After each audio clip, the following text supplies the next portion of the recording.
श्री कृष्ण गोविंदे हरे मुरारी, हे नाथ नारायण वासुदेवा। जय श्री कृष्ण।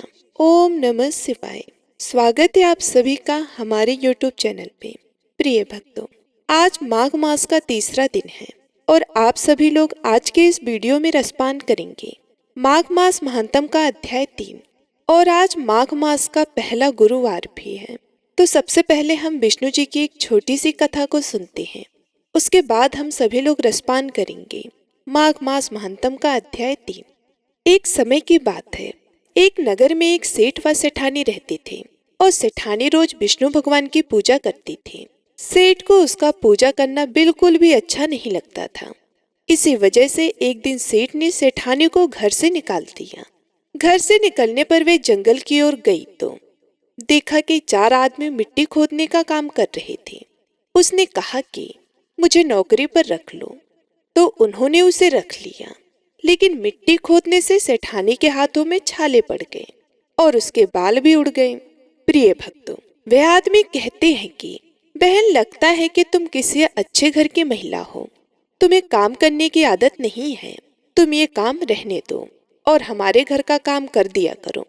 बस फिर क्या था, वे चारों आदमी उसे अपने साथ घर ले गए और वे 4 मुट्ठी अनाज लाते और सभी बांटकर खा लेते। एक दिन सेठानी ने कहा कि कल से 8 मुट्ठी अनाज लाना। अगले दिन वे 8 मुट्ठी अनाज लाए और सेठानी पड़ोसन से आग मांग लाई। उसने भोजन बनाया, विष्णु भगवान को भोग लगाया, फिर सभी को खाने को दिया। सारे भाई बोले कि बहन, आज तो भोजन बहुत स्वादिष्ट बना है। सेठानी ने कहा कि भगवान का जूठा है तो स्वाद तो होगा ही। सेठानी के जाने के बाद सेठ भूखा रहने लगा और आस पड़ोस के सारे लोग कहने लगे कि ये तो सेठानी के भाग्य से खाता था। एक दिन सेठ अपनी सेठानी को ढूंढने चल पड़ा। उसे ढूंढते हुए वह भी उस जंगल में पहुंच गया जहां वे चारों आदमी मिट्टी खोद रहे थे। सेठ ने उन्हें देखा तो कहा कि भाई, मुझे भी काम पर रख लो। उन आदमियों ने उसे भी काम पर रख लिया, लेकिन मिट्टी खोदने से उसके भी हाथों में छाले पड़ गए और बाल उड़ने लगे। उसकी यह हालत देख चारों लोग बोले कि तुम्हें काम करने की आदत नहीं है, तुम हमारे साथ चलो और हमारे घर में रह लो। सेठ उन चारों आदमियों के साथ उनके घर चला गया और जाते ही उसने सेठानी को पहचान लिया। लेकिन सेठानी घूंघट में थी तो सेठ को देख नहीं पाई। सेठानी ने सभी के लिए भोजन तैयार किया और हर रोज की भांति विष्णु भगवान को भोग लगाया। उसने उन चारों भाइयों को भोजन परोस दिया, लेकिन जैसे ही वह सेठ को भोजन देने लगी तो विष्णु भगवान ने उसका हाथ पकड़ लिया। भाई बोले कि बहन, ये तुम क्या कर रही हो? वह बोली, मैं तो कुछ नहीं कर रही हूँ, मेरा हाथ तो विष्णु भगवान ने पकड़ लिया है। भाई बोले, हमें भी विष्णु भगवान के दर्शन कराओ। उसने भगवान से प्रार्थना की तो विष्णु जी प्रकट हो गए। सभी ने दर्शन किए। सेठ ने सेठानी से क्षमा मांगी और सेठानी को साथ चलने को कहा। भाइयों ने अपनी बहन को बहुत सा धन देकर विदा किया।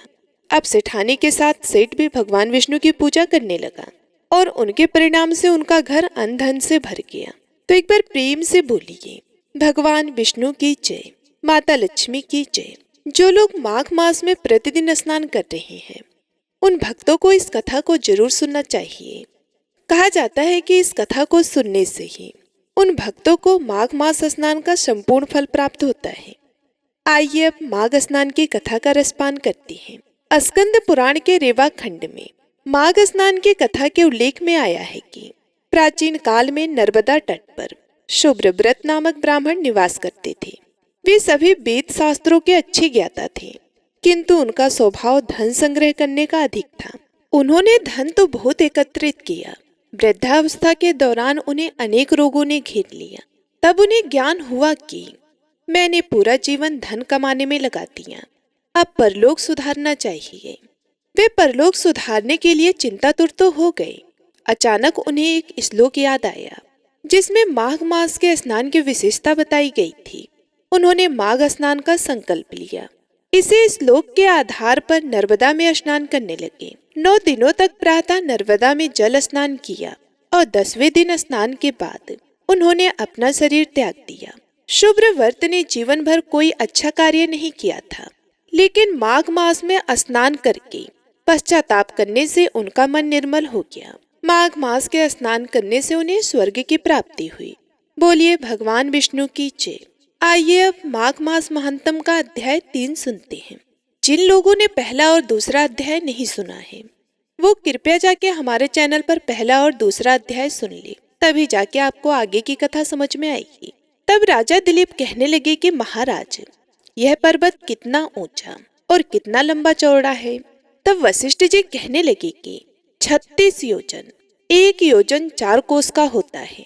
36 योजन ऊंचा, ऊपर चोटी में 10 योजन चौड़ा और नीचे 16 योजन चौड़ा है, जो हरी, चंदन, आम, मदार, देवदार और अर्जुन के वृक्षों से सुशोभित है।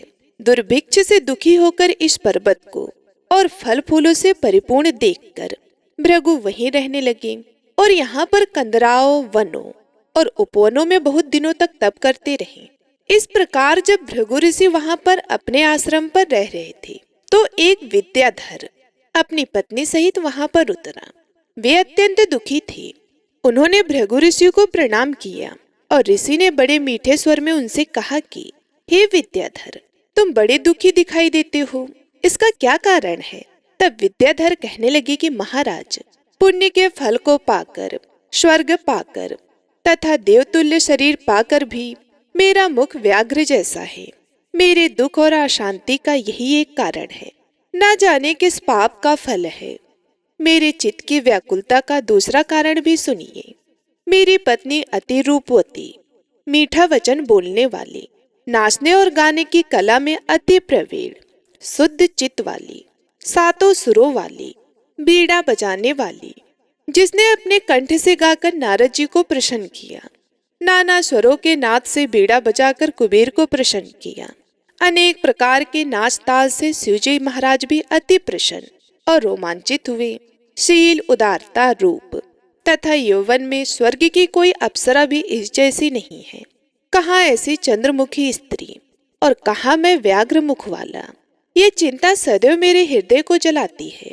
विद्याधर के ऐसे वचनों को सुनकर तीनों लोकों की भूत, भविष्य और वर्तमान की बात जानने वाले तथा दिव्य दृष्टि वाले ऋषि कहने लगे कि हे विद्याधर, कर्म के विचित्र फलों को प्राप्त होकर ज्ञानी पुरुष भी मोह को प्राप्त हो जाते हैं। मक्खी के पैर जितना विष भी प्राण लेने वाला हो जाता है। छोटे छोटे पापों का फल भी अत्यंत दुखदायी हो जाता है। तुमने माघ मास की एकादशी का व्रत करके द्वादशी ना आने तक शरीर में तेल लगाया, इसी पाप कर्म से व्याघ्र हुए। एकादशी के दिन उपवास करके द्वादशी को तेल लगाने से राजा पुरुरवा ने भी कुरूप शरीर पाया था। तब वह अपने कुरूप शरीर को देखकर दुखी होकर हिमालय पर्वत पर देव सरोवर के किनारे पर गया। प्रतिपूर्वक शुद्ध स्नान कर कुशा के आसन पर बैठकर भगवान कमल नेत्र, शंख, चक्र, गदा, पद्म को धारण करने वाले पीताम्बर पहने वनमाला धारण किए हुए विष्णु का चिंतन करते राजा पुरुरवा ने 3 मास तक निराहार रहकर भगवान का चिंतन किया। इस प्रकार 7 जन्मों में प्रसन्न होने वाले भगवान राजा के 3 महीने के तप से ही अति प्रसन्न हो गए और माघ के शुक्ल पक्ष की एकादशी को प्रसन्न होकर भगवान विष्णु ने अपने शंख से जल से राजा को पवित्र किया। भगवान ने उसके तेल लगाने की बात याद दिलाकर सुंदर देवताओं सा रूप दिया, जिसको देखकर उर्वशी भी उसको चाहने लगी और राजा कृतकृत्य होकर अपनी पुरी को चला गया। भृगु ऋषि कहने लगे कि हे विद्याधर, इसलिए तुम क्यों दुखी होते हो? यदि तुम अपना यह राक्षसी रूप छोड़ना चाहते हो तो मेरा कहना मानकर जल्दी ही पापों को नष्ट करने वाली हेमकूद नदी में माघ में स्नान करो, जहाँ पर ऋषि सिद्ध देवता निवास करते हैं। अब मैं इसकी विधि बतलाता हूँ। तुम्हारे भाग्य से माघ मास आज से 5वें दिन ही आने वाला है। पौष शुक्ल एकादशी से इस व्रत को आरंभ करो। भूमि पर सोना, जितेंद्रिय रहकर दिन में 3 समय स्नान करके महीना भर निराहार रहो। सब भोगों को त्याग कर 3 समय भगवान विष्णु का पूजन करो। जब तुम द्वादशी को शिवजी स्तोत्र और मंत्रों में पूजन करोगे तो तुम्हारा मुख देखकर सभी चकित हो जाएंगे और तुम अपनी पत्नी के साथ सुखपूर्वक क्रीड़ा करोगे। माघ मास के प्रभाव को जानकर सदा माघ में स्नान करो। पाप दरिद्रता से बचने के लिए मनुष्य को सदा यत्न से माघ मास का स्नान करना चाहिए। स्नान करने वाला इस लोक तथा परलोक में सदा सुख पाता है। वशिष्ठ जी कहते हैं कि हे दिलीप, भृगु जी के यह वचन सुनकर वे विद्याधर अपनी स्त्री सहित उसी स्थान पर पर्वत के झरने में माघ का स्नान करता रहा और उसके प्रभाव से उसका मुख देव सदृश हो गया और वे मणिग्रीव पर्वत पर आनंद से रहने लगे। भृगु जी भी नियम की समाप्ति पर शिष्यों सहित ईवा नदी के तट पर आ गए। प्रिय भक्तों, तो ये था माघ मास महात्म का अध्याय 3। उम्मीद करती हूँ कि यहाँ तक की कथाएं आप सभी लोगों को पसंद आई होगी। इसके आगे की कथा आप सभी लोग अगले अध्याय में जरूर सुनिएगा। अब सुनते हैं कीड़ी नगरा की कहानी। बोलिए भगवान विष्णु की जय हो। एक समय की बात है, एक गांव में एक बूढ़ी माई रहती थी। उसके 2 बेटे तथा 2 बहुएं थी। बूढ़ी माई भगवान श्री हरि की परम भक्त थी। वह अपना समय दान धर्म और पुण्य कर्मों में लगाती थी, परंतु वह बूढ़ी माई कभी भी मंदिर और सत्संग में नहीं जाती थी, न ही तीर्थ स्थानों पर जाती थी। एक बार गांव में भगवत कथा हो रही थी, तो उसके बड़े बेटे ने कहा कि माँ, आप सारा दिन घर में ही रहती हो, तो मंदिर में भगवान की कथा हो रही है, तो आप भी वहां जाकर भगवत कथा सुनकर इसका पुण्य प्राप्त करो। तो बूढ़ी माई ने अपने बेटे का मन रखने के लिए कह दिया कि बेटा, आज मैं जरूर जाऊंगी, परंतु वे नहीं गई। शाम को बेटे ने पूछा तो बोली कि बेटा, आज तो समय नहीं था, कल जाऊंगी। ऐसा करते करते 6 दिन निकल गए। 7वें दिन उसके बेटे ने कहा कि माँ, आज कथा का अंतिम दिन है, आज तो कथा सुनने चली जाना। तो उसकी माँ ने कहा कि ठीक है बेटा, चली जाऊंगी। तो बूढ़ी माई घर के कामों में लगी रही। घर का सारा काम निपटाकर बुढ़िया माई ने इतनी देर कर दी कि अंतिम दिन की भागवत कथा भी समाप्त हो गई। पर वे बूढ़ी माई घर से मंदिर के लिए चल पड़ी थी। उधर मंदिर से भगवान श्री हरि विष्णु एक बूढ़े सन्यासी का रूप धारण करके बुढ़िया माई के मार्ग में आकर खड़े हो गए और बुढ़िया माई को देखकर कहने लगे कि माई, तुम कहाँ जा रही हो? तो बुढ़िया माई ने कहा कि भागवत कथा सुनने जा रही हूँ। तो सन्यासी रूपधारी भगवान श्री हरि विष्णु ने कहा कि अब इतनी देर से क्यों जा रही हो? वहां तो अब कथा समाप्त भी हो गई, अब तुम वहां जाकर क्या करोगी? तो बुढ़िया माई ने कहा कि अब जब घर से निकली हूँ तो मंदिर तो जाकर ही आऊंगी, वरना शाम को अपने बेटे को क्या जवाब दूंगी। तो विष्णु भगवान कहने लगे कि वहां पर कथा तो समाप्त हो गई है और सारे भक्तजन भी अपने अपने घर चले गए हैं, तुम वहां जाकर क्या करोगी? मंदिर बंद हो गया है। तो बुढ़िया माई कहने लगी कि कुछ नहीं तो वहां से एक ईंट उठा लाऊंगी, सोच लूंगी कि ये विष्णु जी का आशीर्वाद है। तो सन्यासी का रूप धरे भगवान श्री हरि विष्णु बोले कि तुम वहां से मिट्टी की ईंट लाओगी और उसके बदले में अगर मैं तुम्हें एक सोने का ईंट दे दूं तो? बुढ़िया माई ने कहा कि ठीक है, तुम सोने की ईंट दे दोगे तो मैं मंदिर जाकर क्या करूंगी? तो उसने भगवान से सोने की ईंट ली और अपने घर की तरफ वापस चल पड़ी। अब घर के बाहर खड़ी होकर बुढ़िया माई विचार करने लगी कि अगर मैं इस ईंट को घर में लेकर जाऊंगी तो बेटे बहू झगड़ा करेंगी, अब मुझे इसका क्या करना चाहिए? तो इस तरह सोचते सोचते बुढ़िया ने उस सोने की ईंट को आंगन के बाहर ही जमीन में गाड़ दिया। उस ईंट को लाने के बाद बूढ़ी माई का तो कभी पूजा पाठ में ध्यान नहीं लगता, ना कोई काम में ध्यान लगता था। जब भी खाने पीने के लिए बैठती तो उस ईंट की तरफ ध्यान चला जाता। वो तो सब कुछ छोड़ छाड़ करके बस उसी ईंट की निगरानी में बैठी रहती। तो इस तरह खाना पीना छोड़ देने के कारण बूढ़ी माई दिन ब दिन कमजोर होती चली गई। तो एक दिन उसके बेटों ने पूछा कि माँ, आप सारा दिन घर के बाहर क्या करती रहती हो और आजकल बिल्कुल कमजोर भी हो गई हो? तो बुढ़िया माई कहने लगी कि बेटा, कुछ नहीं, मैं तो आने जाने वाले लोगों को देखती रहती हूँ। उसने अपने बेटों को ईंट के बारे में कुछ भी नहीं बताया। इसी तरह दिन ब दिन कमजोर होते होते एक दिन बूढ़ी माई चल बसी। यमराज के दूत बूढ़ी माई को लेने के लिए आए और उसे लेकर धर्मराज जी के पास पहुंचे। धर्मराज जी को सारी बात बताई तो धर्मराज जी ने बूढ़ी माई को कुतिया की योनि दी थी। तो वे कुतिया उसी पेड़ के नीचे बैठी रहती और उसी ईंट की तरफ अपना ध्यान लगाई रखती। तो इस तरह टकटकी लगाई देखकर बुढ़िया माई की बहू ने अपने पति से कहा कि इस कुतिया को यहाँ से भगा दो, यह तो पागलों की तरह एक ही तरफ देखती रहती है, कहीं बच्चे को ना काट खाए। तो उस बहू के पति बुढ़िया के बेटे ने एक लकड़ी उठाई और जोर से उस कुतिया को दे मारी। तो कुतिया तो बेचारी उस मार को सहन नहीं कर पाई और वह मर गई। मरकर फिर धर्मराज जी के पास गई। तो धर्मराज जी ने उसे अब की बार सर्प की योनि दे दी। अब वह तो सर्प बनकर वहीं पर आ गई। जब भी समय मिलता तो आंगन के बाहर जहां पर सोने की ईंट गाड़ी थी वहां चक्कर लगाकर वापस चली जाती। एक दिन बेटे बहू की नजर उस पर पड़ गई तो उन्होंने उस सांप को भी मार दिया। तो इस प्रकार वे बूढ़ी माई दूसरी योनि से छूटकर धर्मराज जी के पास पहुंची। तो अब की बार धर्मराज जी ने उसे कीड़ी नगरा बना दिया। अब बूढ़ी माई कीड़ी का रूप धारण करके उस आंगन में रहने लगी और वहीं उसी आंगन में अपना कीड़ी नगरा बना लिया।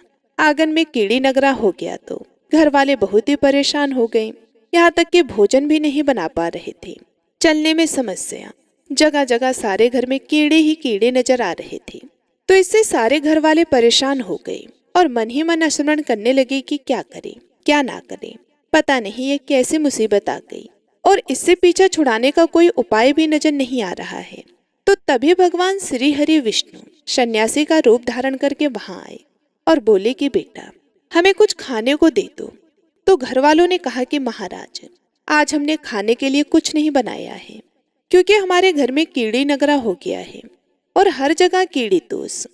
तो महाराज ने उनकी बात सुनकर कुछ देर तक ध्यान लगाया और फिर कहा कि आंगन के बाहर यह जगह है, इसे खोदो। तो भगवान श्री हरि विष्णु ने उसके दोनों बेटों से उस जगह को खुदवाया। यहाँ तो सोने की ईंट निकली। तो ब्राह्मण ने उस ईंट को निकालकर उसके बेटे को दे दी और कहा कि तुम्हारी माँ के नाम से दान पुण्य करना, धर्मशाला बनवाना, स्कूल बनवाना, प्याऊ लगवाना, गौशाला में जाकर गाय के चारों का प्रबंध करना। तो दोनों ने उस बूढ़े ब्राह्मण के सामने तो हाँ कर दी, लेकिन जैसे ही वह गया तो पीछे से दोनों भाई लड़ाई करने लगे। एक कहता है कि दान तू कर, दूसरा कहता है कि दान तू कर, मैं नहीं करूंगा। तो इस तरह से दोनों बेटों ने अपनी माँ के नाम से कोई भी दान पुण्य नहीं किया। तो कीड़ी नगरा वहां से कहीं नहीं गया, उसी स्वरूप में वहीं पर स्थापित रहा। कुछ दिन बाद में वही सन्यासी फिर आया और कहने लगा कि बेटा मेरे भोजन की व्यवस्था करो। तो बुढ़िया माई के बेटों ने भगवान स्वरूपधारी सन्यासी महाराज से कहा कि महाराज हमारे घर की हालत तो वैसी की वैसी ही है, कीड़ी नगरा तो वैसे ही है, आपने तो कहा था कि चला जाएगा। तो भगवान कहने लगे कि मैंने तुम्हें दान पुण्य करने के लिए बोला था, क्या तुमने किया? सन्यासी की बात सुनकर दोनों भाई बड़े ही शर्मिंदा हुए और सर झुकाकर खड़े हो गए। तो सन्यासी उनसे कहने लगा कि लाओ वह ईंट के टुकड़े लेकर आओ, उन्हें बेचकर जो भी धन मिले उस धन से तुम्हारी माँ के नाम से दान पुण्य करो। इस कीड़ी नगरी पर शक्कर, घी और आटा डालो। अगर तुम ऐसा करोगे तो तुम्हारी माँ को मोक्ष प्राप्त होगी। तुम्हारी माँ को अभी तक मोक्ष नहीं मिला है और वे कीड़ी नगरी के रूप में आपके घर में रह रही है। ऐसा कहकर सन्यासी वहां से चली गई। फिर उन दोनों भाइयों ने उस सोने की ईंट को बेचकर उससे जो भी धन मिला उसे माँ के नाम से दान पुण्य किया। मंदिर और धर्मशालाएं बनवाई, गरीब कुंवारी कन्याओं का विवाह करवाया, बावड़ी, तालाब आदि बनवाए और रोजाना नियम से कीड़ी नगर पर आटे में घी और शक्कर मिलाकर उस पर डाला करते थे। 21 दिन तक ऐसा किया तो उनके घर से कीड़ी नगरा चला गया और उनके घर में भगवान श्री हरि विष्णु की कृपा से अन्न धन के भंडार भर गए। तभी से माना जाता है कि जो भी व्यक्ति रोजाना सुबह सवेरे कीड़ी नगरे पर जो भी व्यक्ति आटे में शक्कर और घी मिलाकर डालता है तो उनके घर में कभी भी अन्न धन की कमी नहीं आती। वह हमेशा अपना जीवन सुख शांति से व्यतीत करता है और उनके वंश में वृद्धि होती है। उसके घर में कभी कोई कष्ट नहीं आता। उसका जीवन सदा सर्वदा आनंद से व्यतीत होता है। उसके परिवारजन उससे अत्यधिक प्रेम करते हैं। इसलिए हर मनुष्य को अपने जीवन काल में एक बार कीड़ी नगरा सींचने का नियम जरूर लेना चाहिए। जब भी कीड़ी नगरा सींचे तो कीड़ी नगरी की कथा को बड़े ही श्रद्धा भाव से सुनना चाहिए। बोलिए भगवान विष्णु की जय। आइए मकर संक्रांति के शुभ अवसर पर एक छोटी सी कहानी धर्मराज जी की सुनते हैं। तो प्रेम से बोलिए भगवान धर्मराज जी की जय हो।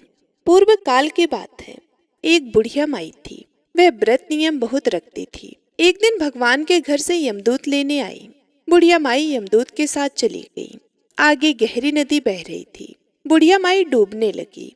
तब यमदूत ने पूछा कि माई, गाय दान की हुई है क्या? बुढ़िया माई ने मन में गाय माता का ध्यान किया तो गाय माता उपस्थित हो गई। गाय की पूंछ पकड़कर बुढ़िया माई ने नदी पार कर लिया। आगे गई तो काले कुत्ते खाने दौड़े। तब यमदूत ने पूछा कि बुढ़िया माई, कुत्ते को रोटी दी है क्या? बुढ़िया माई ने मन में कुत्ते का ध्यान किया तो कुत्ते चली गए।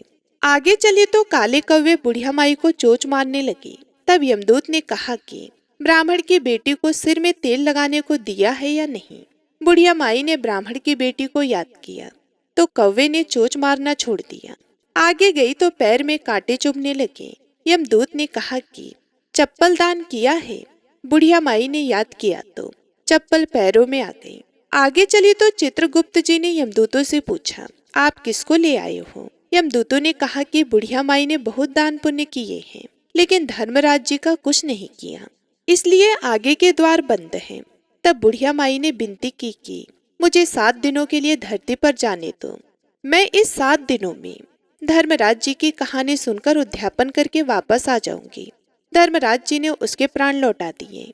धरती पर बुढ़िया माई के शरीर में जान वापस आ गई। सभी लोग बुढ़िया माई को जीवित देखकर भूतनी भूतनी चिल्लाकर भाग खड़े हुए। बुढ़िया माई अपने घर आई। बेटे बहू से कहा कि मैं भूतनी नहीं हूँ, मैं तो धर्मराज के कहे अनुसार वापस आई हूँ।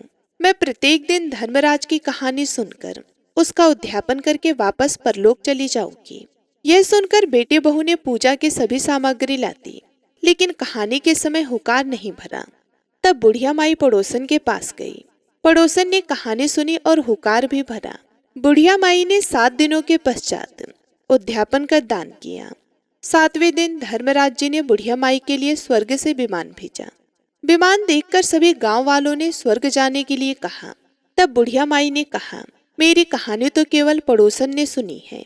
यह सुनकर सभी गांव वालों ने बुढ़िया माई के पांव पकड़ लिए और धर्मराज जी की कहानी सुनाने को कहा। बुढ़िया माई से कहानी सुनने के बाद सभी गांववासी विमान में बैठकर स्वर्ग पहुंच गए। सभी गांववासियों को देखकर धर्मराज जी ने कहा कि मैंने तो केवल बुढ़िया माई के लिए विमान भेजा था। बुढ़िया माई ने कहा कि हे धर्मराज, मेरी कहानी इन सब ने सुनी है, इसलिए मेरा आधा पुण्य इनको दे दो और स्वर्ग में वास भी दे दो। तब धर्मराज जी ने सभी गांववासियों को स्वर्ग में वास दे दिया। सो हे धर्मराज जी, जैसे बुढ़िया माई को स्वर्ग दिया वैसे सभी को देना। कहानी सुनने वाले को, कहने वाले को, कहते सुनते हुकार भरने वाले को। बोलिए धर्मराज जी भगवान की जय, सूर्य देवता की जय। अब आइए सुनते हैं लप्सी और तपसी की कथा, जो कि हर व्रत के बाद में अवश्य सुनना चाहिए, क्योंकि ऐसा कहा जाता है कि बगैर लप्सी और तपसी की कथा सुने बगैर कोई भी व्रत कथा पूर्ण नहीं होता। तो आइए बड़ी ही श्रद्धा से लप्सी और तपसी की कथा को सुनते हैं। एक लप्सी था, एक तपसी था। तपसी हमेशा भगवान की तपस्या करता था। तपसी हमेशा भगवान की तपस्या करता था, लेकिन उसे चोरी करने की आदत थी। लप्सी हमेशा 1.25 सेर की लप्सी बनाता और पहले भगवान को भोग लगाता, उसके बाद में स्वयं भोजन करता। दोनों भाइयों का यही नियम था। तो एक दिन किसी बात को लेकर दोनों में कहासुनी हो गई। तो तपसी बोला कि मैं रोजाना भगवान की तपस्या करता हूँ, इसलिए मैं बड़ा हूँ। तो लप्सी बोला कि मैं रोज भगवान को 1.25 सेर की लप्सी का भोग लगाता हूँ, इसलिए मैं बड़ा हूँ। ऐसा कहते हुए दोनों जोर जोर से लड़ने लगे। तभी वहां से नारद जी गुजर रहे थे। दोनों को लड़ता हुआ देखकर वहां आए और उनसे पूछा कि तुम दोनों क्यों लड़ रहे हो। तो दोनों ने अपने आप को बड़ा बताया और साथ में बड़ा होने का कारण भी बताया। तो नारद जी बोले कि मैं तुम्हारा फैसला कर दूंगा, कल आऊंगा, बता भी दूंगा कि तुम दोनों में से कौन बड़ा है। दूसरे दिन लप्सी और तपसी नहाकर अपनी रोज की भक्ति करने आए। तो नारद जी ने छुपकर 1.25 करोड़ की एक एक अंगूठी उन दोनों के आगे रख दी। जैसे ही भक्ति करते हुए तपसी की नजर उस अंगूठी पर पड़ी तो उसने चुपचाप उस अंगूठी को उठाई और अपने पैरों के नीचे दबा ली। लप्सी की नजर अंगूठी पर पड़ी, लेकिन उसने ध्यान नहीं दिया। उसने पहले भगवान को भोग लगाया और फिर स्वयं भोजन करने के लिए बैठ गया। थोड़ी देर बाद नारद जी सामने आए। तो दोनों ने पूछा कि अब बताओ, हम में से कौन बड़ा है। तो नारद जी ने तपसी से खड़ा होने के लिए कहा तो वे खड़ा हुआ तो उसके पैर के नीचे दबी हुई अंगूठी दिखाई दी। तो नारद जी ने तपसी से कहा कि तपस्या तो तुम रोज करते हो, लेकिन इतनी तपस्या करने के बाद भी तुम्हारी चोरी करने की आदत नहीं गई। ये अंगूठी मैंने ही तुम दोनों के आगे रखी थी। मैं ये देखना चाहता था कि तुम दोनों में से किसके मन में लालच है। तो तुझे तो अंगूठी दिखाई पड़ते ही झट से अपने पैरों के नीचे दबा ली। लेकिन लपसी का ध्यान अंगूठी पर जाने के बाद भी लपसी ने अंगूठी को नहीं उठाया और ना ही ध्यान दिया। उसने सिर्फ अपने भगवान जी में ध्यान रखा, उन्हें भोग लगाया और बाद में स्वयं भोजन करने लगा। इसलिए लपसी बड़ा है और तुम्हें तुम्हारी तपस्या का कोई भी फल मिलने वाला नहीं है। जितनी चाहे मर्जी तुम तपस्या कर लो, तुम्हें इसका कोई भी फल नहीं मिलेगा। तो तपसी को यह सुनकर बहुत ही दुख हुआ और वे शर्मिंदा होकर नारद जी से माफी मांगने लगा और कहने लगा, आज तक की मेरी गलती माफ करो और मुझे बताओ कि मेरी तपस्या का फल कैसे मिलेगा। आज के बाद कभी भी मैं चोरी नहीं करूंगा। तो नारद जी ने कहा कि यदि कोई गाय और कुत्ते को रोटी नहीं बनाएगा तो उसका फल तुझे मिलेगा।